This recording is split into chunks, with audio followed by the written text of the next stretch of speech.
Kasih-Mu begitu besar ya Tuhan. Kami mengucap syukur untuk sore hari ini. Kami boleh beribadah bersama-sama di tempat ini. Bukan karena gagah hebatnya kami, karena semua itu kemurahan Tuhan. Terima kasih Tuhan, terima kasih. Sebentar akan menyampaikan firman Tuhan, urapi hamba-Mu yang penuh dengan keterbatasan. Urapi kami semua, supaya malam sore hari ini kami mendapatkan rema yang dari Engkau ya Tuhan. Berbicaralah buat kami. Hanya di dalam nama Tuhan Yesus Kristus. Haleluya. Amin. Silahkan duduk. Salam Bapak Ibu. Ya, saya sudah cukup lama ya nggak kesini. Karena waktu jadwal saya nggak bisa kesini, diwakili sama Ibu Aina. Tema pada malam hari ini adalah sukacita tumbuh dalam komunitas. Yaitu tema Gereja Ebenezer 1 bulan. Bulan kemarin temanya kasih yang tidak terbatas. Mari buka di Alkitab kita, Yohanes 17 ayat yang ke-11. Yohanes 17 ayat yang ke-11. Saya akan bacakan buat Bapak Ibu sekalian. Dan aku tidak ada lagi di dalam dunia, tetapi mereka masih ada di dalam dunia. Dan aku datang kepadamu, ya Bapa yang kudus. Peliharalah mereka dalam namamu, yaitu dalam namamu yang telah Engkau berikan kepadaku, supaya mereka menjadi satu sama seperti kita. Bapak Ibu yang dikasih dalam Tuhan, perikop ini adalah perikop bagaimana Tuhan Yesus berdoa buat seluruh para murid-muridnya. Di ayat ini Tuhan menekankan kesatuan. Ya, jadi Yesus sendiri berdoa kepada Bapa supaya kita semua bersatu. Ya, jadi bersatu itu ada istilah ya, bersatu kita teguh, bercerai kita runtuh. Bukan kawin lagi, bercerai lagi. Jadi seperti lidi. Kalau lidi satu tidak ada fungsinya, karena nggak bisa ngapain. Tapi kalau lidi kumpulin jadi satu, bisa membersihkan ruangan ini. Itulah kesatuan yang Tuhan mau. Dan Yesus memohon kepada Bapa di surga dalam kesatuan supaya kita kuat. Bersatu bukan berarti sama, Bapak Ibu ya. Jangan mentang-mentang bersatu kita sama, seragamnya sama, rambutnya sama, ada yang habis potong rambutnya sama, bukan. Jadi bersatu dalam segala macam kita perbedaan. Banyak sekali golongan, banyak sekali doktrin, apalagi dalam gereja ya. Bagaimana kita kalau mau bersatu? Di dalam kekristenan saja begitu banyak doktrin. Ya, saya kebetulan sedang belajar lagi dengan Pak Gembala, ambil S2, belajar doktrin. Tambah belajar, tambah pusing saya Pak. Kok banyak sekali doktrinnya ya, sejarah gereja ya dari zaman abad pertama sampai ke-16. Begitu banyak doktrin. Dan doktrin ini terpisah-pisah, akhirnya menimbulkan perpecahan. Ya. Tapi memang bukan di Kristen aja. Di agama seberang juga sama. Ada yang sholatnya pakai kunut, ada yang enggak. Ada yang 8 rakaat, sekarang kan lagi tarawih nih. Ada yang 8 rakaat, ada yang 23 rakaat. Tapi kalau kita lagi jalan ke luar kota, masjid yang ada di sana boleh dipakai siapa aja. Kalau kita enggak, ini GBI bukan ya? Kalau bukan saya enggak ke GBI. Gitu ya, Pak Wat ya. Jadi itulah antiknya. Tapi Tuhan menekankan kita, apapun perbedaan kita, kita harus bersatu. Ya. Kita orang percaya harus punya komunitas. Komunitas apa aja boleh. Ada komunitas sepeda. Dulu mungkin sekarang sepeda nggak terlalu populer, waktu itu ada komunitas sepeda. Ada komunitas apa nge-gym. Ada komunitas, banyak komunitas ya. Dulu saya game. Waduh ini komunitas game ya. Saya dulu punya komunitas orari karena saya dulu pemegang call sign orari gitu ya, radio antar penduduk gitu ya. Itu jaringan cukup luas. Apapun komunitas kita harus menumbuhkan kita di dalam iman. Ya, jadi di dalam komunitas kita bisa sharing, kita bisa bagi cerita, kita bagi pengalaman, bahkan kita saling mendoakan satu dengan yang lainnya.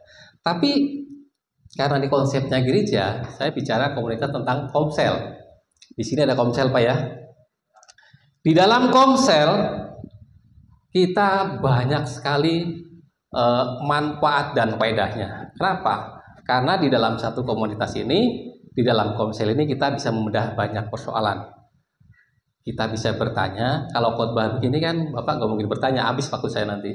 Tapi kalau di dalam komunitas, kita bisa bedah satu ayat firman Tuhan yang memang mungkin kita belum paham, itu kita bedah di dalam komsel. Atau kita masih dalam pergumulan, kita bisa ngomong sama teman-teman di dalam komunitas, tolong doakan saya ada pergumulan ini.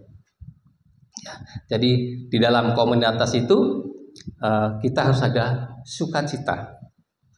Yohanes 17 ayat ke-13, tetapi sekarang aku datang kepadamu dan aku mengatakan semuanya itu ini sementara aku masih di dalam dunia, supaya penuhlah sukacitaku di dalam diri mereka. Salah satu berkat terbesar dari komunitas adalah penguatan yang diberikan seorang kepada yang lain. Jadi kalau Bapak Ibu bersaksi di dalam komunitas, secara tidak langsung saudara sedang menguatkan saudara-saudara kita yang lain. Ya, jadi saya beberapa minggu yang lalu saya bersaksi di komsel. Jadi komsel saya bersaksi, kesaksiannya, jadi saya ini kan kerja di satu kayak beberapa perusahaan yang menaungi kami, dan saya bukan di bagian ini. Jadi ada satu perusahaan yang memegang jual beli kapal dari Surabaya dibawa ke Merak. Ternyata sampai di Marunda kapalnya lelah, jadi capek, bobok, jadi tidur. Jadi kapalnya tenggelam, tapi nggak sampai tenggelam, tapi karena dia ada di lumpur jadi dia tidur lah. Mungkin dia lelah lah gitu ya. Jadi kapal ini ditanganin beberapa orang ahli.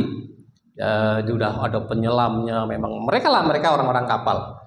Sampai 1 bulan kapal ini nggak bisa diangkat. Bahkan sudah didatengin kren yang 800 ton juga nggak diangkat, nggak terangkat. Akhirnya tim ini deadlock sama saya punya pimpinan. Jadi pimpinan saya udah orang kamu saya bilang bohwat gitu ya. Jadi udah nggak ada jalan lah. Saya nyerah kata dia gitu.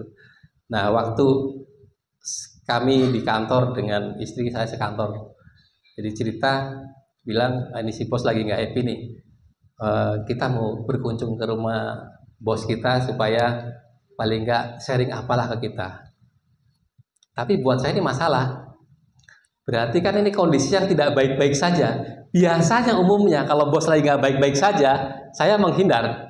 Ini enggak. Saya diajak sama GM saya, bagus ikut ya. Matang saya bilang. Ini kondisi yang tidak baik-baik saja loh. Saya harus ngikut. Saya bilang, jangan ngomong kerjaan ya. Oh, nggak usah ngomong kerjaan. Kita sharing-sharing aja. Kalau perlu kita doain katanya. Karena supaya tidak kuat. Ya udah. Sampai di rumahnya, saya baru melihat, saya kerja di situ lebih 5 tahun ya, belum pernah melihat dalam kondisi beliau ini yang kusut gitu ya. Udah kusut, udah kayak udah nggak ada semangat, udah nggak ada harapan. Dia katanya udah nggak mau ngapa-ngapain. Saya udah nyerahlah, terserahlah, saya udah nggak mau ngurusin lagi gitu ya. Kami bertiga masih menghibur gitu ya, masih menghibur.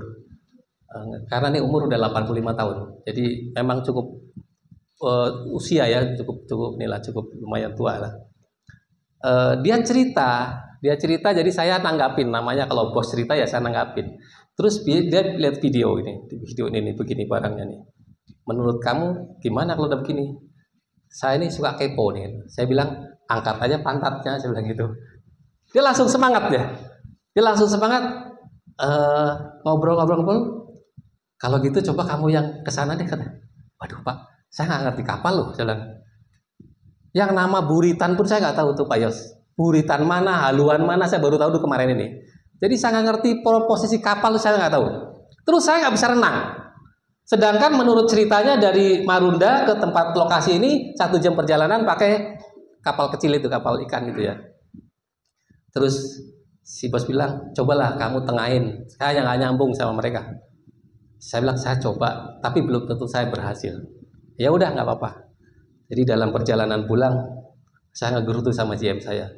Saya bilang, Bu, ini ada kemungkinan nih.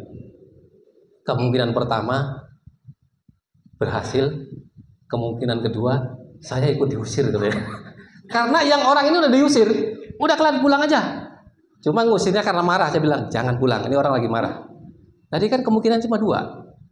Tapi terpaksa saya berangkat. Nah dalam keterbatasan saya terpaksa minta baju pelampung. Saya minta baju pelampung karena saya nggak bisa renang. Kalau jebur aja ini lagi nyebrang, selesai saya bilang.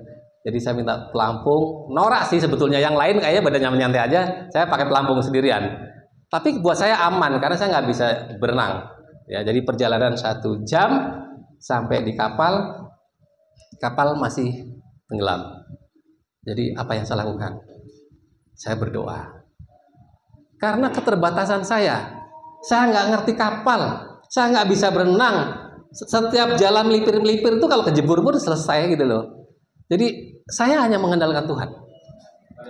Akhirnya kita coba metode dari pimpinan video call ya, beliau ada di Jakarta, jadi dia pakai video. Coba angkat ini. 3 hari kami di situ, saya tidur di kapal. Kapalnya sudah bisa, yang tadinya guling ini bisa begini. Dan waktu itu namanya cap gome ya, kalau di Cina tuh ada 15 hari setelah itu kan ada cap gome. Cap gome itu akan diadakan 2 hari sebelumnya. Jadi berharap sekali, semua orang berharap, bahkan pendoa nih, Bu Ena, semua teman-temannya berdoa. Pokoknya minta Tuhan kapal ini berdiri, paling nggak berdiri dulu lah. Supaya nanti kalau pas kita pesta, makan daging nggak rasa karet. Jadi semua telepon, bagaimana Pak kondisinya begini nih? Saya bilang, puji Tuhan, sudah bisa berdiri. Jadi bos saya bilang, oke, sudah bisa berdiri, bagus pulang. Oke, saya pulang. Jadi pulang kan, saya pulang ke rumah. Saya pulang seminggu kemudian. Ini kapal ini nggak ngangkat-ngangkat, jadi tenggelam aja Pak. Bentuknya sih sudah berdiri, udah posisi bener, tapi nggak ngangkat-ngangkat. Deadlock lagi ini si bos. Udah kamu berangkat lagi. Berangkat lagi saya ke sana. Kali ini saya nggak mau pakai rompi yang biasa, pakai rompi yang mahal. Saya bilang minta yang mahal, yang enteng karena itu enteng terus panas kan. Jadi dibeliin rompi yang khusus kapten katanya. Jadi yang kecil pakai gas gitu, ditarik udah melembung gitu ya. Nah jadi karena saya pakai terus karena panas. Nah udah 3 hari saya berpikir lagi. Saya tanya berapa kedalaman lumpur ini? 4 meter. Sedangkan draftnya, saya baru tahu draft itu sekarang Pak Yos. Draftnya cuma 0,8 sampai 1 meter. Bagaimana kapal bisa ngangkat kalau kondisi pasang pun 1 meter? Bingung kita. Bagaimana ngangkatnya? Kan nggak bisa ngangkat karena 4 meter ketadam sama lumpur. Kami telepon sama istri. Ini harus pakai doa nih. Nggak bisa nih kalau nggak pakai doa. Karena secara manusia, secara teknik semua sudah diikutin, gagal. Nah, akhirnya malam-malam itu hari ketiga, saya bilang sama kaptennya, Cap, coba sih difotoin berapa sih air yang di dalam palka sama yang dalam buritan. Karena semua udah bocor Pak, ini kapal tua jadi udah bocor, udah nggak ada mesinnya Pak, ini hanya kapal tua aja. Begitu foto-foto laporan, Pak, saya malah ditemuin gitu ya. Temuin apa? Ini ada fotonya. Wah, saya sebetulnya kaget banget. Jujur saya kaget banget karena bentuknya seorang perempuan. Jadi di foto putih, muka perempuan, rambut panjang, dia lagi begini. Tapi karena hamba Tuhan kan gayanya beda. Oh tenang, besok saya beresin. Jadi supaya teman-teman saya di sana tuh nggak panik. Jadi itu yang saya lakukan. Oh tenang, besok saya beresin. Jadi pagi-pagi saya langsung ke daerah situ, saya berdoa di situ, saya penyembahan sendirian. Jadi anggapnya saya orang gila. Saya udah keliling-keliling, angkat tangan semua. Jadi orang lain karena semua Muslim. Jadi saya aja. Ada satu yang Kristen tapi Kristennya yang selalu sekali ke gereja. Jadi dia nggak paham gitu. Jadi dianggapnya saya orang gila. Jadi saya keliling-keliling, semua. Dah, saya bilang sama pimpinan saya, kamu yakin nggak Gus? Kalau ini keangkat, yakin saya. Jadi jam 2 tank siang kita sedot air Pak. Itu ngangkatnya pelan-pelan dia. Teng teng teng teng teng. Jadi ngangkat dikit sampai ngangkat beneran. Full ngangkat. Wah, saya bilang luar biasa. Ini berarti benar-benar digandolin ini nama yang foto saya nggak mau peduli, pokoknya saya nggak mau tahu nih barang harus ngangkat. Bos sudah suka cita kan? Kalau gitu bagus pulang, udah nggak ada apa-apa pulang aja. Pulang lagi saya. Baru sehari di rumah, malam-malam jam 11 telepon. Kapal miring ke sini katanya. Kemarin miring ke sini, sekarang miring ke sini. Waduh. Dan miringnya lebih mengerikan karena mau nimpah kren kita Pak. Kalau miring kemarin kan miring ke lumpur, ya udah lumpur jatuh aja. Ini miring ke sini. Wah ini kenapa lagi? Dia kebetulan udah di Singapura. Dia bilang gini, udahlah terserah lah bagus, mau tenggelam lah. Waduh, saya kayaknya ngenes bener gitu ya. Dari awal udah sebulan lebih ya, masa udah berdiri, masa tenggelam lagi? Nah jadi ibu bilang, udah berangkat ke Priuk lagi. Aduh, saya bilang apalah. Saya sempat apalagi nih Tuhan. Jujur saya sempat begitu. Kok udah begitu? Kayaknya keren banget ya. Awalnya udah naik. Kok sekarang miring begini? Akhirnya saya putuskan berangkat. Jadi belum berangkat, minta cari minyak urapan. Ada minyak urapan di mana? Agak ada ketinggalan di kantor. Minta ke anak, grabin. Jadi saya jam 6 saya berangkat ke Marunda, tapi si bos nggak jawab HP saya karena mungkin saking udah putus asa kali ya. Jadi begitu malam saya bilang Pak izin saya besok berangkat lagi, nggak dijawab. Pagi-pagi jam 7 baru dia telepon, Pak Gus jadi ke Marunda. Jadi saya udah sampai di Pelabuhan Priuk nih. Oke hati-hati ya nyebrangnya, gelombangnya tinggi. Ya. Jadi nyampe sana kita juga bingung mau diapain. Akhirnya kita coba isi. Jadi dalam palka itu kan kosong. Jadi kita coba isi semua pemberat-pemberat, total hampir 200 ton. Jadi barang-barang yang ada semua masuk situ. Sampai jam 10 malam. Itu izin hanya berlaku 1 hari itu. Karena setelah 1 bulan hampir 50 hari ini, begitu dia udah naik, kita langsung urus izin. Yakin banget kalau itu barang akan berangkat. Jadi surat itu hanya berlaku sampai besok pagi jam 6. Ini udah jam 10 malam nih. Saya pede banget. Telepon sama kapal kecil. Bilang, Bang, jemput saya jam 11 malam. Karena kan kalau kayak gitu saya nggak bisa pulang, nanti pakai apa. Tapi saya bilang, jemput saya. Oke. Gitu ya. Jadi jam 11 saya telepon dengan pimpinan. Pak, ini kapal miring 15 derajat. Menurut kamu gimana? Jalan aja, saya bilang. Gandeng aja. Ya oke, kalau begitu. Tapi sebelumnya saya ke daerah apa namanya? Bukan Anjungan. Haluan. Jadi semua orang pada di sana berdiri di atas. Dia nyanyi angkat tangan lagi. Jadi orang liatin saya ini orang gila lagi deh. Saya sendirian karena orang nggak ada nyambung ya. Jadi sendirian nyanyi angkatan. Saya nggak mau tahu pokoknya kapal ini harus berangkat malam ini. Akhirnya malam itu berangkat. Jadi digandeng.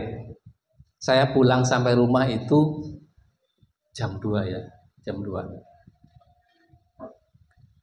Kalau lihat runtutan cerita ini, secara teknik kapal sudah menyerah, Pak. Berarti ini adalah Tuhan yang campur tangan. Ya, itu Tuhan. Jadi doa orang benar, kalau didoakan dengan benar, akan besar kuasanya. Jadi apapun masalah kita, percaya Tuhan akan ambil alih perkara kita. Amin.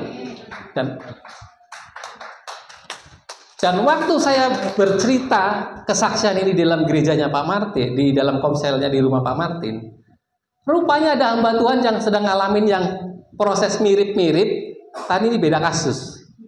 Ya, orangnya suka khotbah di sini. Gitu. jadi dia cerita, tapi saya nggak tahu cerita itu. Pokoknya saya cerita begini, dia masa diberkati. Oke. Besok minggunya ternyata hamba Tuhan ini berkhotbah cerita bahwa apa yang diceritakan saya, yang saya lakukan, dilakukan sama hamba Tuhan ini, dan puji Tuhan berhasil. Wah, itu luar biasa. Jadi saya narik kesimpulan bahwa kesaksian saya yang sederhana ini menguatkan banyak orang. Bahkan orang-orang yang sedang pusing mendengar cerita saya diberkati oleh cerita ini. Jadi itulah perlunya komunitas dan perlunya komsel. Ya, jadi jangan bosan-bosan komsel, karena di dalam komsel itu banyak sekali manfaatnya. Ya. Karena di dalam komsel biasanya kita bertumbuh. Ya, kalau di dalam komsel bertumbuh, pasti ke gerejanya semangat. Ya. Jadi jangan jam 4:30 baru nyampe gereja. Itu namanya nggak semangat. Jam 4 udah di sini gitu ya. Yohanes 17 ayat ke-15. Aku tidak meminta supaya engkau mengambil mereka dari dunia, tetapi supaya engkau melindungi mereka daripada yang jahat. Di dalam komunitas Kristen memiliki kemampuan untuk menegur dan mengoreksi ketika kita menyimpang dari kebenaran. Jadi di dalam satu komunitas yang benar, kalau kita mau miring-miring dikit biasanya ada yang ngingetin lah. Ya, jadi nggak lost bener lah. Tapi kalau komunitas kita benar, pasti kita juga akan kembali ke jalan yang benar.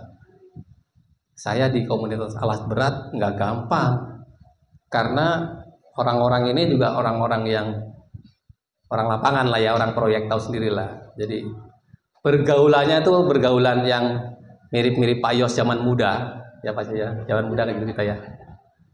Minum, habis minum apa lagi Pak? Sono gitu ya. Tapi kalau kita komunitas yang benar, kita pasti dilindungi. Kadang-kadang ada orang yang, Pak, minum Pak. Saya bukan alergi minum, walaupun saya dulu tukang minum, tapi saya udah nggak minum lagi. Maksudnya nggak minum banyak, gitu. Kalau sedikit saya minum. Gitu. Saya cuma hormatin teman saya. Kalau udah dituangin di gelas, saya minum. Oke ya, terima kasih, saya jalan dulu. Jadi ada apa ya? Ada benteng yang kita pegang bahwa nggak usah sama di situ. Tapi saya juga nggak ninggalin lah komunitas itu, karena ini kan komunitas bisnis alat berat. Saya nggak mungkin tinggalin mereka. Tetapi nggak usah lah ikut jebur mereka. Ada cara-cara yang etis yang mereka juga nggak kesinggung. Banyak cara sebetulnya untuk itu ya. Jadi komunitas orang percaya berperan menolong kita mengarahkan kembali pandangan kita kepada Injil. Memperdalam firman Tuhan. Saya waktu pertama bertobat, waktu baca firman Tuhan itu saya bingung. Karena banyak ayat-ayat menurut saya waktu itu, ini apa sih ayat kok porno ya? Kan begitu. Kok berbau-bau yang porno sih ini ayat? Kok ayat ini kok ada di kitab suci? Padahal kitab suci kan menurut saya hal-hal yang suci, gitu kan? Tapi ceritanya itu cerita ada pembunuhan, ada pemerkosaan, ada semua di Alkitab kan? Jadi saya pikir ini apa sih kok ayatnya begini? Di dalam komsel itu saya tanya, kenapa ada ayat ini? Kenapa ayat ini kok ditulis? Nah, nanti di dalam komsel biasanya begini, kalau ketua komselnya nggak bisa jawab, telepon Pak Gembala. Sekarang gampang, telepon Pak Gembala. Pak Gembala, ini ada jemaat tanya gini gimana? Nah, nanti gembalanya. Tenang aja Pak. Pokoknya Pak Gembala siap 24 jam. Tinggal tanya aja. Nanti Pak Gembala yang akan jawab. Gitu ya. Di dalam komunitas orang percaya, kita mengarahkan kembali kepandangan kepada Injil. Dan kalau kita sudah berkumpul nih, sudah berkomunitas, kita sudah dalam firman Tuhan, jangan diem aja, jangan menu-menuin gereja doang, tapi Tuhan memberi kita misi untuk menginjil. Keluar dari gereja, jangan di gereja aja ngumpul aja. Jadi Tuhan punya kita dikasih tugas oleh Tuhan untuk misi keluar. Yohanes 17 ayat 18. Sama seperti engkau telah mengutus aku ke dalam dunia, demikian pula aku telah mengutus mereka ke dalam dunia. Jadi umat Kristen tidak dimaksudkan untuk memisahkan diri dari dunia. Jadi jangan merasa dirinya suci, nggak koser, kita sendiri aja. Karena saya penghuni surga, yang mana penghuni neraka semua. Bukan begitu ya? Ya, kekristenan bukan begitu. Jadi kita harus keluar menjadi terang. Kita tidak boleh eksklusif. Di kampung saya ada orang seks Yehova. Yehova ya. Jadi orang ini rada aneh karena dia menarik diri dari perkumpulan. Bahkan yang udah jadi RT mundur, nggak jadi RT lagi, nggak mau. Terus yang tadinya ikut koperasi nggak mau ikut koperasi lagi. Pokoknya dia menarik diri dari masyarakat. Dia eksklusif semua. Dia diam di situ. Menurut dia, kita ini jangankan orang Muslim, yang Kristen aja kafir, apalagi yang Muslim lebih kafir lagi menurut mereka. Jadi menurut mereka kita ini orang-orang kafir, tidak diselamatkan. Jadi mereka ambil satu kelompok menarik diri dari aktivitas kedudukan. Jadi waktu saya jadi Kristen, saya ditanya lagi sama mereka, kamu Kristen yang golongan mana katanya? Kok beda? Kok Kristennya kok mau bergaul katanya? Jadi saya Kristen beneran nih. Loh, yang itu nggak beneran. Saya bilang nggak ada cerita bener nggak bener, tapi dia nggak punya gereja. Waktu itu nggak punya gereja. Kalau Kristen yang bener jelas punya gereja. Jadi saya jelaskan kepada orang sekampung saya gereja saya adalah Bethel, gereja Bethel Indonesia. Kalau yang itu saya nggak tahu gerejanya di mana. Jadi dia penduduk gitu ya. Jadi doa di sini, doa di sana. Jelas. Ada hari Natal, jelas itu punya saya hari Natal, saya bilang. Jadi saya Kristen yang terdaftar oleh negara, sah secara hukum. Saya jelasin kepada orang kampung saya, karena menurut dia takut. Wah, lu ngikutin kayak model ini nih. Terus kalau mati gimana? Dia bilang jalan sendiri aja kalau mati, kalau nggak mau gaul sama orang mah. Lah kalau nggak mau gaul, kalau mati memang siapa? Gotong sendiri kan nggak perlu tetangga kita, mau Muslim kayak mau Buddha kayak. Kalau kita kesusahan kan tetangga kita yang paling dekat. Nah ini konsep orang kampung saya karena nggak ngerti bagaimana kekristenan. Jadi kita harus berani keluar dengan cara apa aja. Ya kami punya komunitas untuk baksos, pengobatan gratis di daerah-daerah. Tidak pandang bulu agamanya apa, tapi kita sampaikan kepada mereka kasih Kristus. Kita nyalakan terang kita kepada orang lain. Jangan terang ditaruh di bawah sini, nggak ada artinya. Walaupun mungkin cahayanya kecil, tapi kalau di luar kita bagikan kepada orang, terang itu akan kelihatan. Jadi orang nggak usah diinjilin, orang akan tahu kok, oh itu Kristen. Jadi waktu saya pertama ikut Kristen juga nanya, sebelah saya rumahnya orang mana? Oh dia baik loh, orang Kristen, kata adik saya. Padahal adik saya Muslim. Berarti orang Kristen punya predikat baik loh di mata mereka. Jadi kalau kita nggak baik, malah jadi pertanyaan. Orang lain menilai baik loh kepada kita. Jadi kita harus lebih baik daripada pilihan mereka. Kita harus jadi berkat buat mereka semua. Amin. Di dalam Mazmur 133 ayat 1 dan 3. Nyanyian ziarah Daud. Sungguh alangkah baiknya dan indahnya apabila saudara-saudara yang bersama-sama, saudara-saudara diam bersama-sama rukun seperti minyak yang baik di atas kepala meleleh ke janggut, yang meleleh ke janggut Harun dan ke leher jubahnya, seperti embun gunung Hermon yang turun ke atas gunung-gunung Sion. Sebab kesanalah Tuhan memerintahkan berkat kehidupan untuk selama-lamanya. Jadi Tuhan memandang baik dan indah buat kita yang rukun. Jadi kalau kita rukun, apa aja gampang Pak. Mau apa? Nyusun kursi, Kalau kita rukun, gotong royong, gampang. Kasihan loh tadi Bu Yura sampai bersaksi sampai jam 3 bangun, mikirin taman, buset Bu. Aduh luar biasa pelayanan Ibu ya. Dahsyat sekali ya. Jadi mana yang anak muda nih? Hei, tolong Bu Yura dong. Jangan sampai jam 3 mikirin pohon loh ini. Waduh luar biasa loh Bu Yura pelayanannya ya. Jadi di dalam kerukunan Tuhan memberikan berkat untuk selama-lamanya buat kita. Amin. Buat kebenaran firman Tuhan. Mari kita bangkit berdiri.